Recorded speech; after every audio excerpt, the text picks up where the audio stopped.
What's good, people? Neil here. Welcome to another episode of Worship Wednesday. And today we've got the pastor, Paul. Come on now.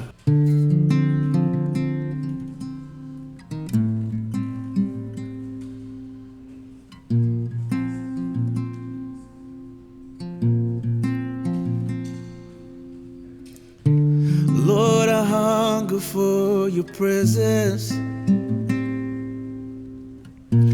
I am desperate for you. Look upon me with mercy. Let my soul find rest in you. I want to know your love that never fails. I want to know your grace, so I seek you. I want to know your love that never fails. I want to know your grace, so I seek you, and I find you. So you're telling me you're not yet used to being called Pastor Paul? It takes some getting used to. Come on. So the people that are older than me calling me Pastor Paul, I'm like, what is going on? If you have 30 seconds to describe yourself, how would you describe yourself? 30 seconds. Child of God, husband of Eunice, and Sabbath in the house. Come on now. How long have you been married for? 6 years. How long have you been serving in a pastoral position here at Watoto? Pastor, it's about a year. Year and some change. I've been part of Watoto Church since 2008. Yeah. That's when I joined. And I served all the way through. Like, I served in the youth ministry, youth band, and I served as an usher, as, children's. Like, I did almost everything in the church. Eventually traveled with the children's choir. And that was a cool experience, traveling and singing and taking care of kids. Yeah. And out of that is kind of where like the pastoral calling found you. Kind of found me. What gave you clarity? I don't know that I had clarity for several months. Yeah. I felt a longing in my heart. Yeah. That I needed to come home and work. Like, I felt like I met people and I felt like I could help them. One of the things that I'm passionate about is helping people realize their full potential, like by finding what their gift and what their place in the house is. Yeah. And so I remember praying and not hearing from God about it. like God, should I do this? And he's like, yeah. And so I ended up just like jumping off. Yeah. And saying, okay, I'm going to stay home. It was like one of those wilderness moments where God was testing to see, okay, like you trust me, like go out with no safety net, no assurances, just go. I think after I took the step and kind of stepped out in faith, it began to get clearer for me. Like, it began to get clear as I was no longer relying on what I thought I knew or where I thought I was. Yeah. So, yeah. Do you still get to write like a lot of songs? If you were to do like a count, how many songs you write in a year, what number would you be at? Like as of last year, I think maybe it's down. It's down significantly from from previous years to maybe like 25 songs. 25 songs a year. Yeah.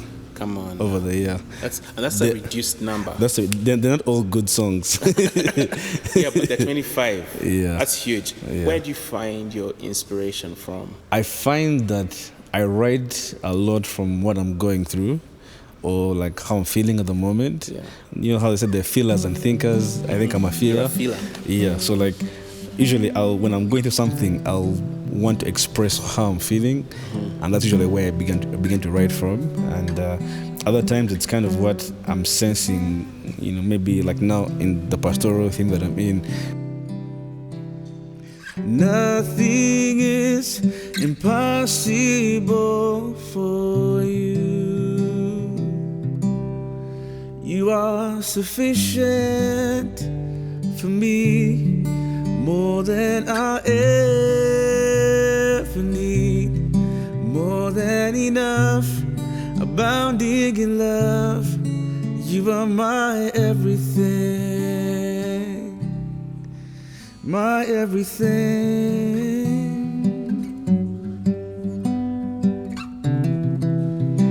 Yeah, my everything.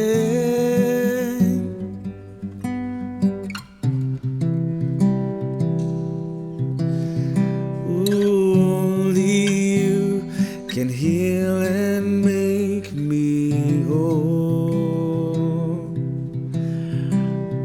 Only you can satisfy my soul. By your power, you can do all things. Oh, nothing is impossible for you. You are sufficient for me, more than I ever need. You're more than enough, you're bounding in love. You are my everything. Yes, you are. I'm sure you found quite an interesting type of challenge being a pastor. Yeah. People call you with unique kinds of problems which you never cared about in the past. Yeah. Do you ever feel overwhelmed by the questions that you get asked? Yes. I think one of the strange things about being a pastor is that when people ask you questions, they maybe assume you have the answers. Like, you spend so much time with God that you know. You must have the answers. You must have the Of course answers. you know. And so I think sometimes what it is things that I haven't gone through yet, that I have never experienced before.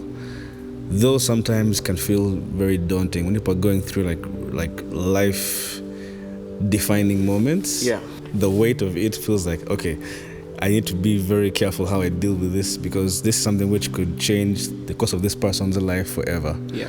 It definitely makes me a lot more reverent of what I'm carrying in the moment. Yeah. And I have to be more aware. So I have to spend more time, I have to pray, I have to read the Bible, so that whenever someone comes needing something from me, I'm not pulling from archives. Yeah.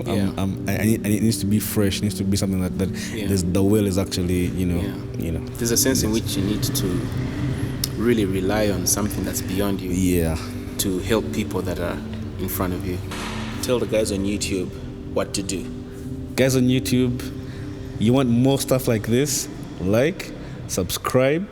Click the what's it? The bell icon. The notification icon. Yeah. Click it. Come on now. Whether you want it or not, just click. It's free. Yeah. Mostly because you want it. Awesome, man. Have you subscribed? Subscribe now! Come on now.